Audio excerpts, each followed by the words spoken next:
안녕하세요. 7월 12일 월요일 방송 시작하겠습니다. 방송을 지난주에 이제 본격적으로 시작하고 나서 첫 번째 주말이 지났습니다. 그래서 주말 동안 또 많은 뉴스가 있었죠.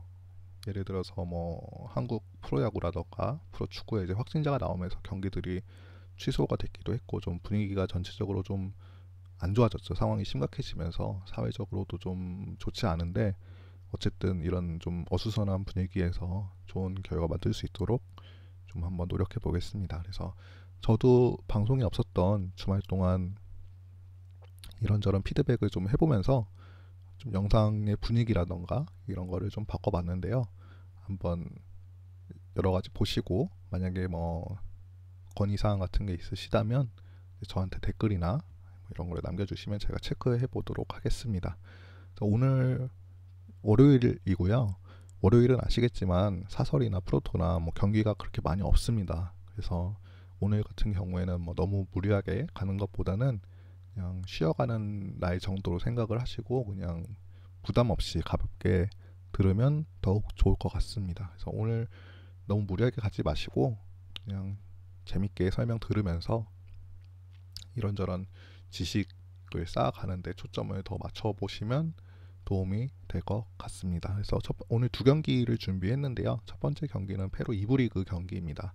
그래서 유니온 코메르시오랑 산토스 이카의 경기입니다. 그래서 팀들이 사실 페루 리그를 사설하시는 분들도 페루 리그를 잘 안 가죠. 왜냐하면 잘 모르니까 잘 안 가시는데 1부 리그를 안 가는데 2부 리그는 더더욱 안 가겠죠. 그래서 아마 팀 이름이나 이런 것도 좀 생소하실 거라고 생각이 듭니다. 그래서 뭐 좀 이런저런 제가 알고 있는 지식들을 더해서 좀 설명을 좀 추가하는 식으로 이제 그렇게 진행을 하겠습니다. 그래서 오늘 경기는 다시 돌아가서 페루 2부 리그 경기고요. 코메르시오랑 산토스 이카 경기입니다. 휴식기 이후에 치르는 경기로 오늘 경기는 사실 뭐 지금 지난주 영상을 보시면 아시겠지만 사실 거의 어떤 팀의 결장 선수가 많거나 부상자 같은 결장 선수가 많거나 아니면은 뭐 팀 내부적으로 상황이 좀 안 좋다거나 이런 변수에 이제 초점을 맞췄는데 사실 두 팀은 오늘 뭐 그런 뉴스가 있는 건 아니에요. 근데 이제 한 가지 뭐 체크해 볼 만한 것들이 있기 때문에 한번 이렇게 오늘 언급을 하고 지나가는 걸로 하겠습니다. 그래서 이제 진행을 좀 해보면 홈팀이죠. 표기는 홈팀으로 되어 있는데 그 유니온 코메르시오 같은 경우는 지금 승점 7점에 리그 11위를 기록하고 있습니다. 아직 리그가 시작한 지 얼마 안 돼서 뭐 리그 순위나 승점이 뭐 크게 의미가 없기는 하지만 어쨌든 휴식기를 한번 거치고 다시 이제 후반기가 시작하는 거기 때문에 뭐 이 정도만 참고를 해주시면 될 것 같고요. 그 휴식기는 이제 리그 휴식기였죠. 리그 휴식기를 치르는 동안 그 얘네 같은 경우는 이제 코파 비센테나리오라고 해서 중간에 이제 컵 대회를 치렀습니다. 그래서 리그는 휴식기였지만 사실상 경기는 그대로 이제 진행되는 그런 느낌이라고 보시면 될 것 같습니다. 근데 이제 코파 빈센테나리오라는 대회가 사실 좀 이것도 생소하죠. 그래서 이거를 좀 설명을 먼저 드리고 지나가는 게 좋을 것 같습니다. 그래서 빈센테나리오 같은 요 대회 빈센테나리오라는 말도 힘드네요. 빈센테나리오라는 이 대회는 그 페루 리그죠. 페루 1부 리그랑 2부 리그에 있는 팀들만 모아서 이제 치는 리그컵 같은 느낌의 경기 대회예요. 그래서 그 한국이나 일본에도 이제 리그컵이 있었죠. 한국에는 있었고 일본은 지금도 하고 있는데 이제 두 국가 같은 경우에는 리그컵 우승하면은 상금 외에는 사실 뭐 특별히 가져가는 게 없기 때문에 뭐 거의 동기부여가 없다고 할 수 있는데 이제 이 비센테나리오라는 대회 같은 경우에는 그 리그컵 형식을 가지고 있긴 하지만 우승팀이 이제 그 코파 수다메리카나라고 하는 남미 클럽 대항전, 그러니까 한국으로 아시아로 치면은 아시아 컵 대회, 아시아 클럽 컵 대회, 그다음에 유럽으로 치면 유로파 리그에 해당하는 이제 코파 수다메리카나 진출권을 줍니다. 그래서 리그컵 형식이지만 동기부여는 그래도 좀 있는 편이라는 거 먼저 알고 가시면 좋을 것 같고요. 그래서 유니온 코메르시오는 사실 몇 년 전까지 페루 1부 리그에 있었던 팀이에요. 그래서 이제 1부 리그에서 경기를 치렀는데 강등을 당하게 됐습니다. 그래서 2부 리그에서 시즌을 치르고 있고요. 이 얘기를 왜 하냐면 얘네가 이제 1부 리그에서 성적이 좋지 못해서 이제 강등을 당했잖아요. 근데 이제 아까 말씀드렸듯이 비센테나리오라는 대회가 1부 리그랑 2부 리그에 있던 팀들을 모아서 이제 치르는 대회라고 제가 말씀을 드렸습니다. 그래서 이 빈센테나리오라는 대회가 2부 리그 팀들한테는 특히 1부 리그 팀들을 상대로 경기를 할 수 있는 기회를 갖게 되는데, 이제 코메르시오 같은 경우에는 강등을 당했죠. 그래서 1부 리그 팀들에 대한 어떤 감정이라든가 이런 게 그 승리하고자 하는 동기부여라든가 이런 게 다른 2부 리그 팀들보다는 아무래도 더 클 수밖에 없죠. 그래서 실제로 코메르시오 경기를 보니까 이 대회 그 빈센테나리오에 참여했을 때 코메르시오의 경기력이나 스쿼드를 좀 보니까 뭐 실제로 주축 선수들이 굉장히 많이 나왔습니다. 그래서 1부 리그 같은 경우는 1부 리그 팀들 같은 경우에는 주로 이제 후보 선수들을 조금 많이 냈는데, 얘네 같은 경우에는 주축 선수들을 좀 내면서 뭐 물론 경기 감각을 유지하려는 의도도 있겠지만 이런 1부 리그 팀들 상대로 승리하고자 하는 동기부여가 좀 컸던 것 같아요. 근데 이제 주축 선수들을 내보내다 보니까 성적은 굉장히 좋았습니다. 실제로 4강까지 갔어요. 근데 이제 4강에서 탈락을 했는데, 이제 문제는 이제 여기서부터죠. 이제 휴식기 동안 이 대회를 치렀는데, 이 대회를 4강까지 올라가면서 거의 3일에 한 번씩 경기를 치렀어요, 지금. 그리고 그 4강 경기를 치르고 지금 한 일주일 정도 지난 상태에서 다시 이제 리그가 시작을 하게 되었는데, 이제 문제는 그 대회에서 이제 너무 그 다른 팀들에 비해서 체력을 많이 썼다는 게 이제 가장 큰 변수가 되겠죠. 그래서 빈센테나리오 4강전에서 탈락을 하고 크게 이제 휴식을 취하지 못한 상태에서 오늘 경기를 치러야 되기 때문에 그 밑에 써놨지만 결장 선수는 특별히 없습니다. 근데 오늘 체력적인 문제가 좀 발목을 잡을 가능성이 있지 않을까, 아마 이렇게 생각을 좀 해보고요. 그리고 이제 오늘 상대 팀이죠. 그 산투스 이카 같은 경우에는 지금 승점 11점의 리그 4위를 기록하고 있습니다. 그래서 아까 말씀드렸지만 승점 11점의 리그 4위이긴 한데 코메르시오가 지금 7점에 10위를 기록하고 있잖아요. 그래서 승점 차이도 얼마 나지 않는 상태에서 리그 순위도 그렇게 큰 의미가 없다. 일단 이거 먼저 체크를 하면 좋을 것 같고요. 그리고 이제 산투스 이카 같은 경우에 편의상 산투스로 할게요. 산투스가 브라질에도 팀이 하나 있어가지고 좀 중복이라서 제가 그거를 좀 피하려고 이카 지명 이름을 같이 붙이긴 했는데 너무 발음하기 어려우니까 그냥 산투스라고만 하겠습니다. 그래서 산투스 같은 경우에는 지금 11점이고 리그 4위에 지금 리그 선두랑 승점 2점 차를 기록하고 있어요.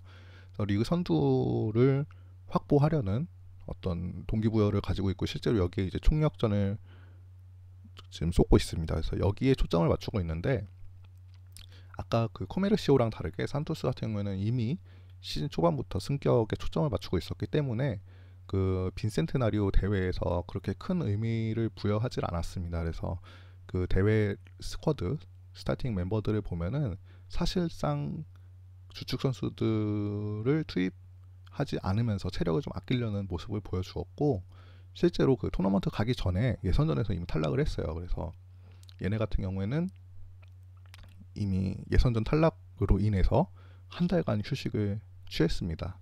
그래서 이제 코메르시오랑 비교하면은 상대적으로 뭐라고 해야 되나, 체력적으로 좀 극과 극이죠. 그래서 얘네 같은 경우에는 오히려 이제 경기를 한 달 동안 치르지 않았으니까 좀 체력적으로 그 경기 감각적으로, 체력적으로는 좀 괜찮을지 모르지만 경기 감각적으로 좀 문제가 되지 않을까 싶을 수도 있어요. 그래서 이런 우려를 가질 수도 있긴 한데, 사실 뭐 빈센테나리오라는 대회는 휴식기에 치러지는 경기잖아요.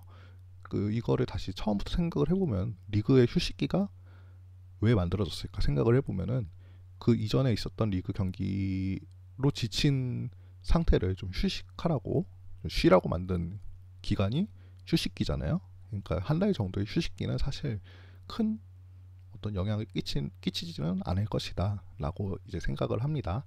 실제로 뭐 한 달 정도는 뭐 크게 문제가 없을 거라 생각이 되고요.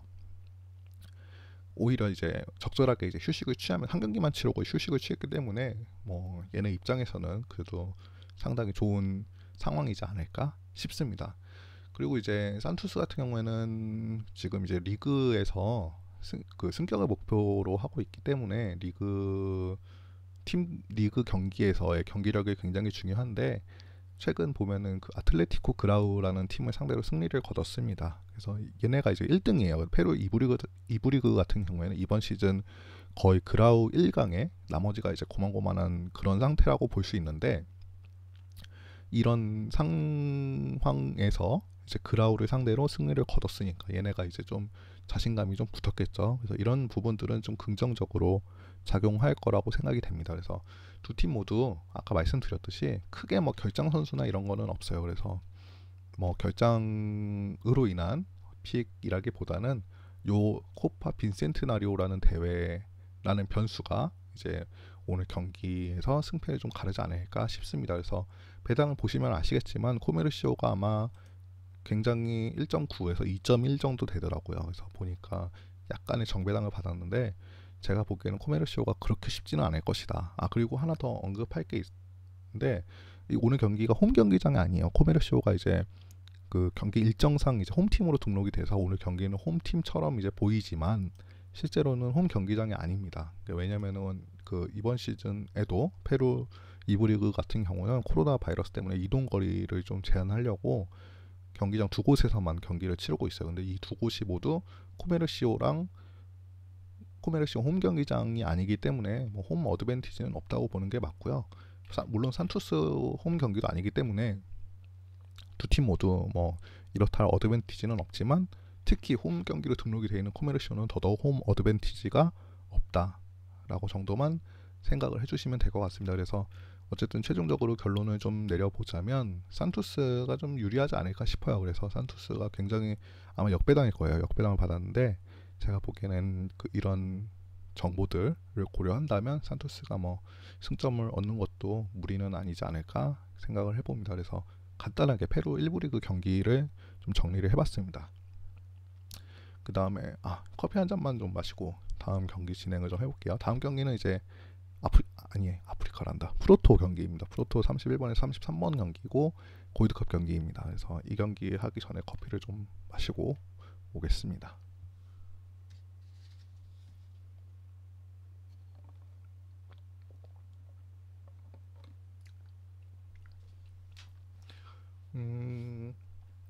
그래서 다시 이어가도록 할게요. 이 경기는 아침 7시 반 경기고요. 프로토 55회 31번에서 33번, 여기 보시다시피 골드컵 조별리그 경기입니다. 미국 플로리다에서 하는 얘네도 중립 경기입니다. 그래서 자메이카랑 수리남 경기를 한번 가지고 와봤습니다. 얘네 같은 경우는 조금 할 말이 많기 때문에 뭐 들어보시면은 뭐 좀 재미난 얘기도 있고 아마 충분히 흥미가 있지 않을까 싶습니다. 그래서 자메이카랑 수리남 경기고요. 이 경기는 사실 이 경기도 사실 좀 익숙지가 않죠. 그래서 한번 가보도록 할게요. 자메이카 같은 경우는 제가 자메이카에 대해서 아는 거는 사실 뭐 레게 뭐 이 정도밖에 없습니다. 그래서 몇 년 전에 TV에서 본 거 말고는 뭐 크게 기억이 우사인 볼트 정도 있는데, 우사인 볼트랑 축구랑은 뭐 크게 상관이 없으니까 하여튼 잡소리였고요. 자메이카 같은 경우에는 그 피파 랭킹 45위입니다. 그 다음에 이제 여기 있는 요 엘로 랭킹이라는 게 있는데, 엘로 랭킹은 63위를 기록하고 있습니다. 이제 이 엘로 랭킹을 조금 설명을 좀 하려고 합니다. 그래서 엘로 랭킹 같은 경우에는 그 피파 랭킹처럼 그 이제 팀 그 순위를 이제 나타낸 어떤 랭킹입니다. 그래서 랭킹인데 이제 사실 원래 이게 체스에서 왔어요. 체스에서 왔는데 요 엘로라는 그 순위 산정 방식이에요. 그래서 어떤 체스를 하는 체스 선수들 간의 순위를 반영하기 위해서 만든 거였는데, 이제 이 수식의 원리를 보면은 이 변수들이 그 축구에도 충분히 적용할 만한 변수들이 굉장히 많거든요. 그래서 예를 들어서 축구 같은 경우에는 승무패가 있잖아요. 그래서 이제 승무패 3개로 나눠지는데, 승리를 거두는 경우도 한 골차 승리, 두 골차 승리가 있을 수 있고, 그 다음에 이제 좀 이변으로 평가되는 경기가 있을 수 있고, 그 다음에 당연하게 승리할 거라고 생기는 경기가 있을 수 있고, 여러 가지 변수가 있잖아요.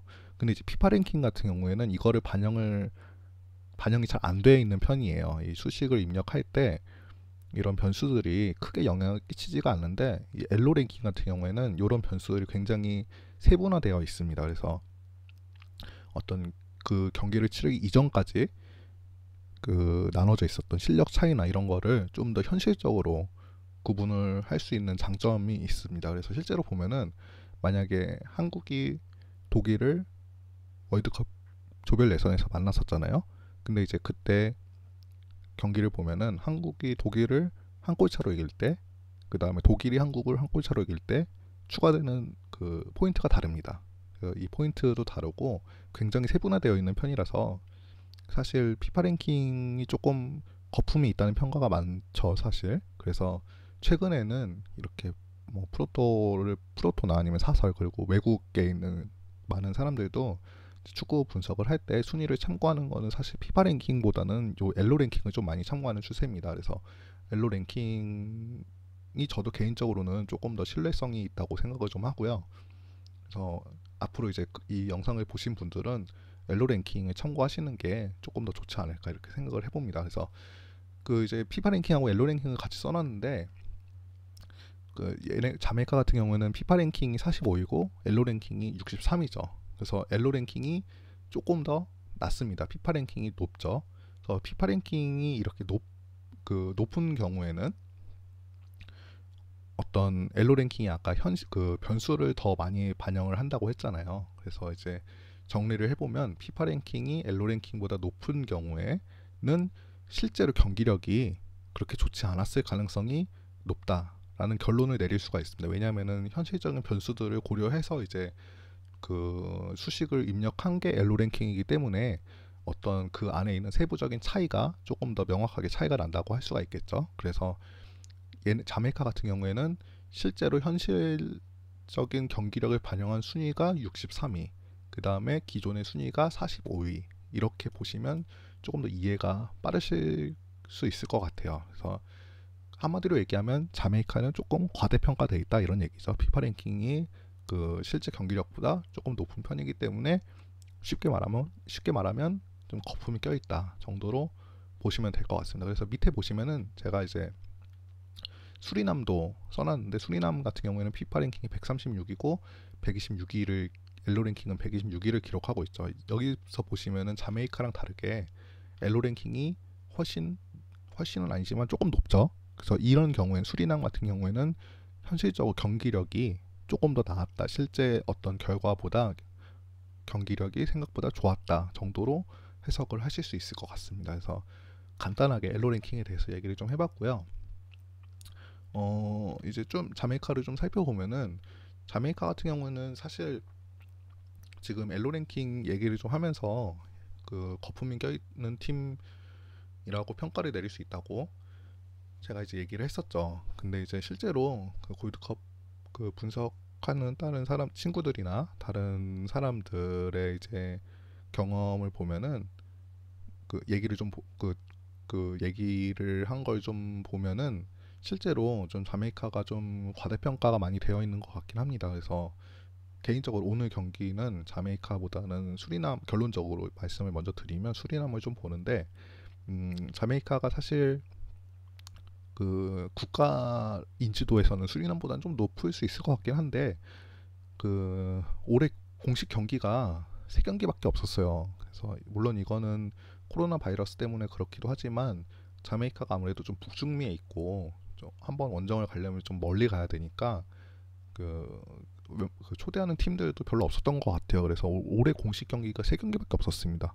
한국 같은 경우에는 이미 월드컵 예선만 해도 지금 3경기가 넘죠. 그래서 이거랑 비교를 해보시면 자메이카가 지금 얼마나 경기를 치르지 않았는지를 알 수가 있는데, 이제 문제는 그 올해 공식 경기 3경기가 일본 올림픽 대표팀이랑 그다음에 세르비아, 그다음에 미국을 상대로 한 3경기가 전부였어요. 근데 이제 이 3경기에서 일단은 결과적으로도 승리를 거두지 못했습니다. 한 경기도 이긴 적이 없었는데, 이제 문제는 이제 세르비아, 미국은 네임밸류는 있지만 실제로 자메이카랑 경기를 할 때 주축 선수들이 나오지는 않았어요. 그래서 사실상 1.5군, 2군으로 경기를 했었고, 일본 올림픽 대표팀은 이제 23세 이하죠. 23세 이하니까 기본적으로 어떤 전력에 제한이 있는, 그러니까 성인 대표팀이 아니기 때문에 전력에 제한이 있는 팀을 상대로 했음에도 불구하고 자메이카는 승리를 거두지 못했어요. 이런 그 결과로만 봐서도 사실 자메이카가 좋지가 못하죠. 그래서 실질적인 경기를 치르지 못하면서 그 경기 감각에도 조금 문제가 있어 보이는데 그나마도 경기 내용에서도 좋지 못했었다. 이렇게 간단하게 정리를 할 수 있을 것 같습니다. 근데 이제 그 최근 경기도 문제고 자메이카 같은 경우는 이번 골드컵 명단을 보면은 더 문제가 하나 있습니다. 그래서 그 자메이카 같은 경우에는 그 국가대표팀의 핵심 선수가 사실상 3명이에요. 그래서 여기 보이는 요 3명이 세 친구가 이제 전부인데 요 세 친구가 이제 한국의 자메이카의 손흥민 정도라고 볼 수 있겠죠. 그래서 요 자메이카의 손흥민 1, 자메이카의 손흥민 2, 자메이카의 손흥민 3으로 볼 수 있는데 그 미하엘 안토니오 웨스트햄 유나이티드에서 작년 기록이에요. 작년 기록이고 웨스트햄 유나이티드에서 26경기 10골 했고 그다음에 자말 레브 스완지 시티에서 49경기 14골 다 주전급 선수들이었죠. 그 소속팀에서. 그다음에 안드레 그레이가 와포드에서 30경기 5골을 넣으면서 좋은 성적을 보냈었는데 이 친구들이 이제 그 소속팀에서 이제 시즌 준비 때문에 골드컵에 참여를 안 하고 있습니다. 그래서 명단에도 빠져 있고요. 그 공식 제출 명단에도 빠져 있고 자메이카는 이번 대회를 요 세 선수 없이 경기를 치러야 합니다. 그래서 아까 좀 그 이해하기 쉽게 제가 이제 자메이카의 손흥민 3명이라고 그랬는데 손흥민 1명이 빠져도 지금 문제가 있는데 이런 주전급 선수 3명이 갑자기 빠지게 되면은 당연히 문제가 있겠죠. 그래서 경기력에도 분명히 영향을 끼칠 것이고 사실상 자메이카 대표팀은 3명이 뭐 거의 나눠 먹었다고 해도 과언이 아니기 때문에 얘네들의 결장이 생각보다 클 것이다. 다른 선수들의 결장도 물론 몇 명 있긴 하지만 얘네 결장은 조금 더 문제가 클 것이다. 이렇게 생각을 좀 해봅니다. 그래서 그 얘네 빼고 이제 골드컵 명단을 보면은 거의 대부분 이제 미국 리그에 뛰고 있습니다. 미국 1부 리그, 2부 리그 왔다 갔다 하면서 상위 하위 리그 팀들에 소속된 선수들이 많이 포진이 돼 있고요. 그다음에 이제 유럽파 뭐 찌끄레기 국가들 국가라 그러면 안 되지. 찌끄레기 클럽들에 있는 그러니까 듣도 보도 못한 클럽들에 어디 처박혀서 이제 뛰고 있는 선수들 몇 명 불러가지고 이렇게 이제 모아서 골드컵을 치르고 있습니다. 그래서 이번 대회를 이렇게 참여를 했는데 그 미국에 있는 선수들 빼고 그 찌끄레기 팀들에 있는 선수들도 사실 그 소속팀에서 주축 선수들이 아니기 때문에 아마 얘네들도 실제로 경기를 이제 뛰면 알겠지만 오랜만에 경기를 뛰는 것이기도 하고 안 그래도 국가대표팀은 1년에 경기 몇 번 못해서 맨날 조직력이 문제다 뭐다 하고 이제 얘기를 하는데 이런 상황에서 이제 좀 어렵지 않을까 그렇게 이제 평가를 하는 사람들이 대부분이고 저도 여기에 이제 많이 동의를 합니다. 그래서 간단하게 정리를 해보면은 아마 자메이카는 이 정도로 설명을 할 수 있을 것 같다라고 생각을 해봅니다. 그 다음에 이제 수리남이죠. 수리남은 사실 그 아까 엘로 랭킹 얘기할 때 잠깐 설명을 했는데 순위도 그렇게 높지가 않아요. 피파 랭킹도 그렇고 엘로 랭킹도 그렇고 순위 자체는 그렇게 높지 않습니다. 근데 그 사이에서 이제 굳이 비교를 해보면은 엘로 랭킹이 조금 높기 때문에 그래도 결과보다는 경기력이 조금 더 나은 편이었다 이렇게 평가를 할 수 있을 것 같습니다. 그래서 수리남 같은 경우에는 그 사실 자메이카보다도 좀 인지도가 더 떨어지죠. 그래서 이거는 이제 축구 관련된 얘기이기도 하고 한번 알고 있으면은 나중에 도움이 되기 때문에 조금 좀 얘기를 좀 해보려고 합니다. 나중에 이제 제가 뭐 지리학자나 역사를 뭐 전공으로 한 것도 아니지만 나중에 이제 국가대표팀 경기를 다시 하게 될 때 좀 도움이 될 거예요. 그래서 얘기를 들으면은 좀 나중에 뭐 지식 자랑할 때도 뭐 그럴 때도 써먹을 수 있겠지만 나중에 이제 뭐 수리남이 뭐 정말 만약에 실력이 좋아져서 월드컵에 다시 나온다든지 이렇게 되면은 뭐 그때 충분히 한번 도움이 될 거예요. 그래서 한번 얘기 좀 해볼게요. 그래서 수리남 같은 경우에는 여기 써있지만 이제 네덜란드 식민지 국가였습니다. 최근까지 네덜란드 식민지였고 그래서 이 얘기를 왜 하냐면은 그 북중미나 아프리카 국가들을 보면은 진짜 듣도 보도 못한 나라들 있잖아요. 얘네들이 이제 식민지 국가들이 굉장히 많았습니다. 최근까지 이제 식민지를 하다가 독립을 했기 때문에 그 우리들 입장에서도 나라 이름을 들으면은 이게 어디 있는 나라인지 또 알 수가 없고 그다음에 이제 우리들뿐만 아니라 거의 생소한 나라들입니다. 왜냐하면 나라 자체가 독립한 지 얼마 안 됐기 때문에 당연한 거예요, 그죠? 그래서 식민지 국가로 살다가 독립한 지 얼마 안 된 상황이기 때문에 나라의 인지도가 없는 거는 당연합니다. 근데 이제 축구적인 관점에서 보면은 보통 이제 이런 식민지 국가들이 있었잖아요. 그래서 식민지 국가들을 보면은 얘네들이 이제 여기서 태어나서 좀 이제 난다긴다 하는 애들이 있을 거 아니에요, 얘네도. 얘네들 이런 친구들이 이제 그 자신들 국가를 식민 지배했던 나라들. 그러니까 피지배 국가, 여기서는 이제 수리남이죠. 피지배 국가 축구 선수들이 보통 지배 국가의 리그에서 활약하는 경우가 되게 많습니다. 왜냐하면 언어적으로도 소통이 되고, 그 다음에 환경적으로도 아무래도 뭐 수리남보다는 네덜란드가 좀 낫겠죠. 왜냐하면 수리남은 지금 독립한 지 얼마 안 된 나라기도 하고 하니까. 그리고 이제 네덜란드가 좀 유망한 선수들이 많으니까. 이건 축구에서의 관점입니다. 어떤 다른 정치적이나 이런 얘기는 별로 하고 싶지가 않고, 축구적인 관점에서 아무래도 네덜란드가 수리남보다는 낫겠죠, 그죠? 선수들의 경쟁력도 그렇고. 그래서 이제 그 다른 팀들도 비슷하긴 한데, 이제 수리남 선수들의 경우에는 대부분 유망주가 네덜란드에서 이제 활약을 한 선수들이 굉장히 많았다는 점 먼저 한번 알고 있으시면 좋을 것 같고요. 그다음에 이제 원래는 이제 올해 골드컵에 이제 큐라소라는 팀도 참여를 하기로 되어 있었습니다. 그래서 큐라소도 사실 생소한 국가예요. 그래서 얘네도 이제 네덜란드 식민지였습니다. 근데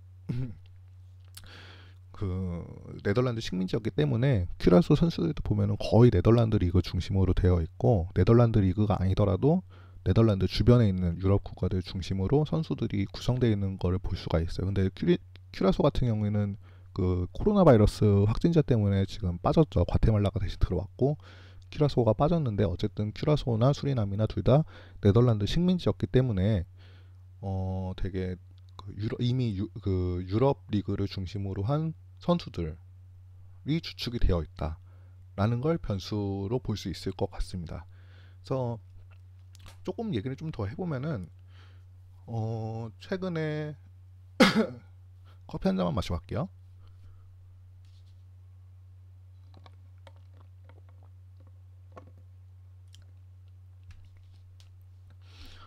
최근에 떠오르는 국가들이 있습니다.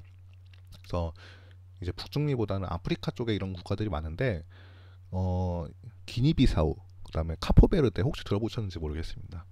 기니비사우랑 카포베르데가 최근에 굉장히 뜨고 있는 나라들이에요. 그래서 얘네들도 보면은 그 국가 이름을 이제 아까 말씀드렸듯이 식민 지배에서 얼마 벗어나지 않는 국가들이기 때문에 이름 자체는 되게 생소한데, 오랫동안 이제 식민 지배를 받았기 때문에 여기에 있는 유망주들이 그 식민지 국가에서 이제 활약을 한 경우가 많고, 그래서 이제 기니비사우나 카포베르데 모두 포르투갈 식민지였거든요. 그래서 그 두 국가 모두 포르투갈을 중심으로 거기서 이제 먹고 배우고 한 선수들이 많고, 그래서 이제 축구에서는 굉장히 최근 다크호스로 꼽히는 나라들입니다. 근데 이제 수리남이 있는 북중미도 그렇고, 기니비사우, 카프베르데가 있는 아프리카도 그렇고, 배트맨 같은 경우에는 대상 경기를 잘 안 올려주죠. 아프리카 같은 경우는 제가 올라온 기억이 없는 걸로 알고 있는데, 그래서 이제 그렇기도 하고, 사설하는 사람들도 사실 관심이 잘 없죠. 그래서 잘 모르면 이제 갈 수가 없으니까 이제 피하다 보니 좀 손을 대는 사람들이 없다 보니까 대부분 생소한 편이긴 해요. 근데 이제 이런 그 문화적인 배경을 가지고 있다라고 생각하시면 좀 도움이 될 것 같습니다. 그래서 그 수리남이나 큐라소 같은 경우는 네덜란드 식민지, 네덜란드 리그 중심으로 되어 있고, 기니비사우나 카포베르데 같은 경우는 포르투갈 식민지였기 때문에 포르투갈 리그 중심으로 이제 선수들이 활약을 하고 있다. 그래서 다크호스로 꼽힌다 정도 보면 될 것 같습니다. 근데 이제 여기까지가 일반적인 식민지 국가와 그 피지배 국가, 피지배 국가 간의 관계였습니다. 근데 이제 수리남 같은 경우에는 조금 더 좀 파고 들어가야 할 이유가 몇 가지 있는데, 수리남 같은 경우에는 다른 식민지 국가들이랑은 조금 달랐어요. 그래서 수리남 같은 경우에는 이 얘기를 하면 좀 길어질 것 같긴 한데,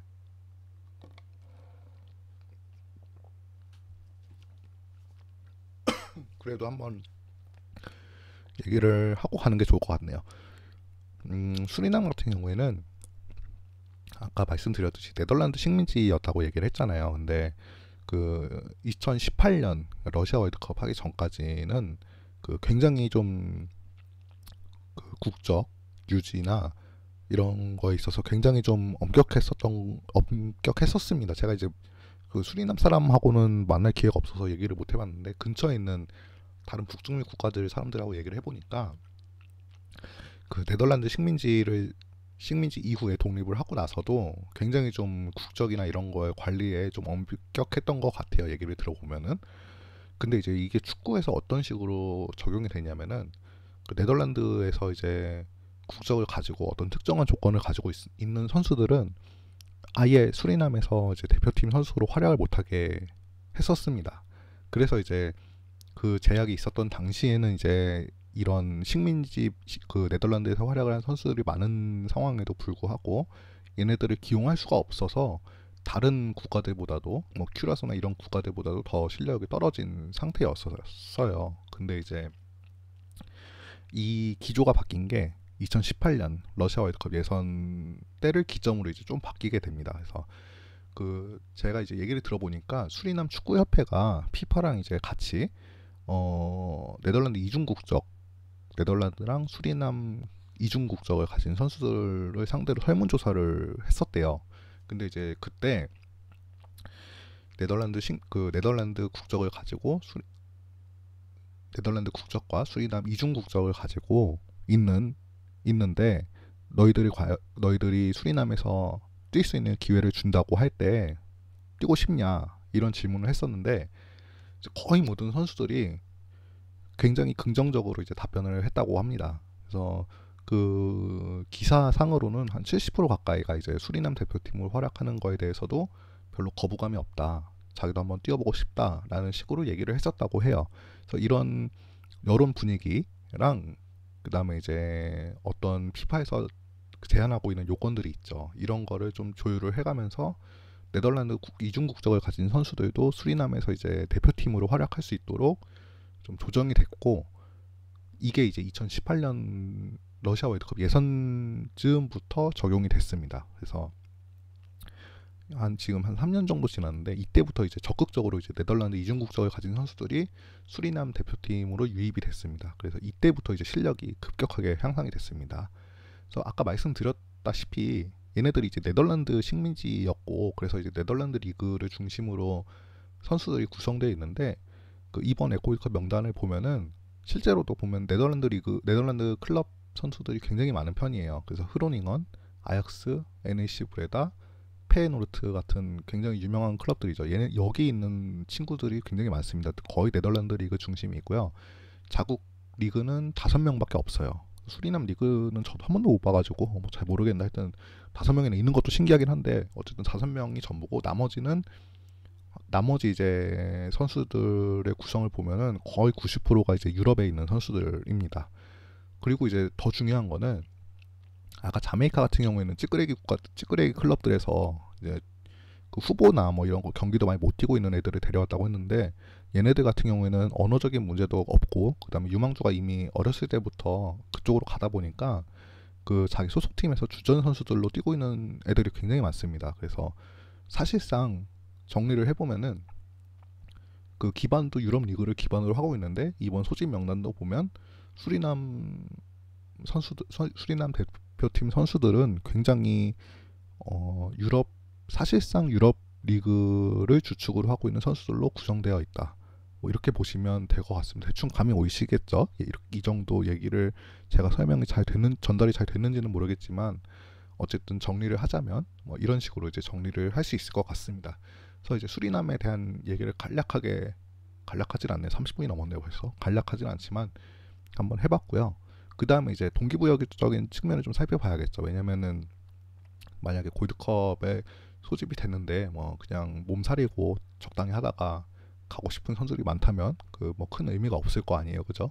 그래서 이제 동기부여적인 측면을 보면은 이거는 이제 컨퍼런스에서 그 감독이 인터뷰를 했는데 여기 보시면 북중미 월드컵 예선 탈락에 한을 풀고 싶다 이런 얘기를 했어요. 그래서 보니 이게 무슨 얘기인가 봤더니 수리남 같은 경우는 아직 피파 랭킹이 낮기 때문에 그 랭킹 때문에 이제 예선전부터 참여를 했습니다. 북중미 월드컵 예선을 아니 카타르 월드컵 예선 북중미 지역 예선이죠. 거기를 이제 예선전부터 참여를 했는데 이때 이제 그 캐나다랑 한조가 됐었어요. 그래서 캐나다랑 이제 사실상 이제 캐나다랑 다툼 그 다음 라운드 진출 다툼을 했었는데 그 북중미 예선 같은 경우에는 조 1위만 당시에 예선 조 1위만 이제 다음 라운드로 이제 진출을 할 수 있었습니다. 근데 그 수리남이 캐나다한테만 1패를 했어요. 그래서 이 1패 때문에 예선에서 탈락을 했습니다. 그래서 캐나다한테 조 1을 내주고 수리남이 조 2위로 이제 탈락을 했는데 그래서 이제 어쨌든 이번 카타르 월드컵 예선에서는 이제 최종 예선에 진출 실패를 했고 그 뒤에 이제 나오게 된 대회가 이 골드컵 경기예요. 그래서 감독이 말한 이 북중미 월드컵 예선 탈락에 한을 풀고 싶다는 얘기가 요 말입니다. 그래서 얘네들이 캐나다를 상대로 져서 탈락을 했잖아요. 그래서 이제 근데 이제 얘네들 같은 경우는 아까 말씀드렸듯이 어떤 적극적인 정책 변화로 네덜란드에서 뛰는 유망주들을 데리고 와서 합류를 했는데 아쉽게 탈락을 해서 이번 대회에서는 자신들의 능력을 좀 더 보여주고 싶다 이런 식으로 이제 얘기를 한 거예요. 그래서 감독이 여기는 제가 그 좀 짧게 쓰느라고 쓰지는 않았는데 그 컨퍼런스 내용을 좀 더 보면은 자기가 이제 유럽 선수들을 데리고 온 그 대거 발탁한 이유 중에 하나도 요 한을 풀고 싶다. 왜 이렇게 자꾸 한 얘기를 하는지 모르겠는데 한을 풀고 싶대요 자꾸. 그래서 한을 풀고 싶다고 하고 그 다음에 이제 이걸로 봤을 때 얘네들 이제 수리남이 이번 골드컵에 참여하는 동기부여적인 면을 좀 어느 정도 이제 추측을 해볼 수가 있겠죠. 그래서 얘네들 같은 경우에는 이 골드컵을 기반으로 해서 이제 자신들의 다크호스라는 거를 좀 증명해 보이고 싶다 이런 의도가 좀 있는 것 같습니다. 그래서 동기부여적인 측면에서도 충분히 뭐 이 정도면 수리남도 한번 괜찮지 않을까 싶습니다. 그래서 아까 자메이카 얘기를 했는데 자메이카가 여기 요 세 명이 빠지는 거의 뭐 그냥 껍데기만 좀 네임밸류가 있는 요런 상태에서 수리남을 상대로 하기 때문에 이 오늘 경기가 사실 피파 랭킹 차이는 조금 있지만 그동안 뭐 수십 년간 역사가 있으니까 차이가 좀 있겠죠 아무래도. 근데 이제 현재 상황을 봤을 때는 수리남이 그렇게 쉽게 당할 것 같지는 않다 이런 생각을 좀 해봅니다. 그래서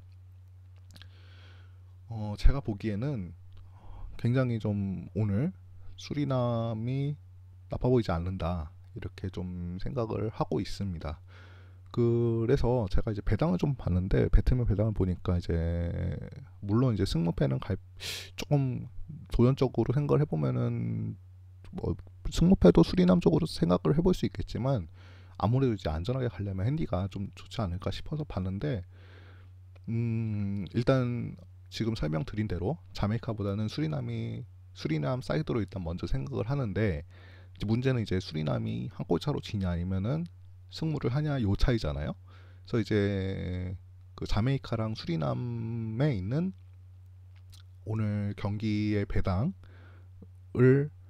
보고 제가 이제 나중에 얘기를 드리겠지만 제가 이제 가지고 있는 내부 데이터가 있어요. 그래서 이 내부 데이터 중에서 국가대표팀 경기들만을 다시 비교를 한번 해봤어요. 해봤는데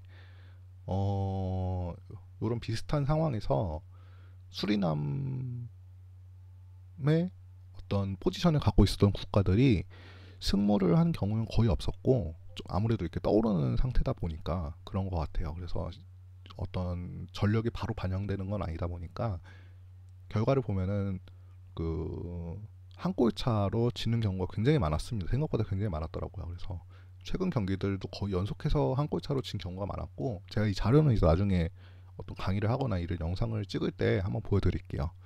그래서 제 경험상으로는 자료상으로는 굉장히 수리남이 굉장히 유리 다크호스로 꼽히는 팀인 건 사실이긴 한데 실제 자료를 보면은 한 골차 정도로 패배를 한 다른 팀들 경우가 있었기 때문에 이 경기 같은 경우는 수리남 승무보다는 핸디 무 정도 보는 게 굉장히 좋지 않을까 싶습니다. 그래서 자메이카가 이렇게 설명을 듣고 나면은 자메이카 이길 수 있을까 생각이 드는데 또 의외로 또 까보면 몰라요 또. 그래서 자메이카가 이기긴 이기되 굉장히 이겨도 굉장히 힘들게 이길 것이다 라고 생각을 일단 저는 이렇게 생각을 해봅니다. 그래서 판단을 이렇게 했는데 사설 하시는 분들은 그냥 핸디로 가시면 되겠죠. 그리고 이제 배트맨 하시는 분들은 그래서 개인적으로는 핸디 무를 한번 좀 생각하면 좋지 않을까 싶습니다. 그래서 이 정도까지 얘기를 했는데 이제 변수가 하나 있죠. 오늘 월요일이잖아요.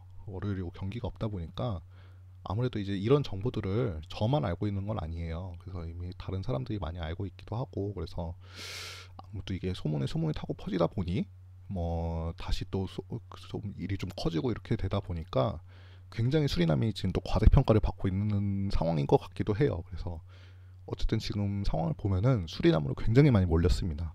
지금 배트맨 같은 경우도 기준점이 마이너스 1이죠. 마이너스 1 핸디 승무패인데 초기에 보면은 마이너스 2 승무패였어요. 그래서 마이너스 2를 기준으로 하고 있다가 이제 계속 몰려서 지금 마이너스 1로 이제 변화가 된 건데 이게 만약에 주말 경기였으면은 그래도 그냥 아무 생각 없이 수리남 사이드를 생각을 해봤을 텐데 아무래도 경기가 없고 굉장히 많이 몰리다 보니까 굉장히 또 역배잖아요 또. 그래서 몰리다 보니 이게 좀 생각만큼 쉽지는 않을 것 같다라는 점에서 뭐 저는 개인적으로 핸디 무 정도를 한번 보겠습니다. 결론적으로 얘기하면은 수리남이 좀 생각보다 좋은 모습을 보여주지만 어떤 벽을 넘기는 아직은 좀 힘들지 않을까 이렇게 결론을 좀 내려보고요.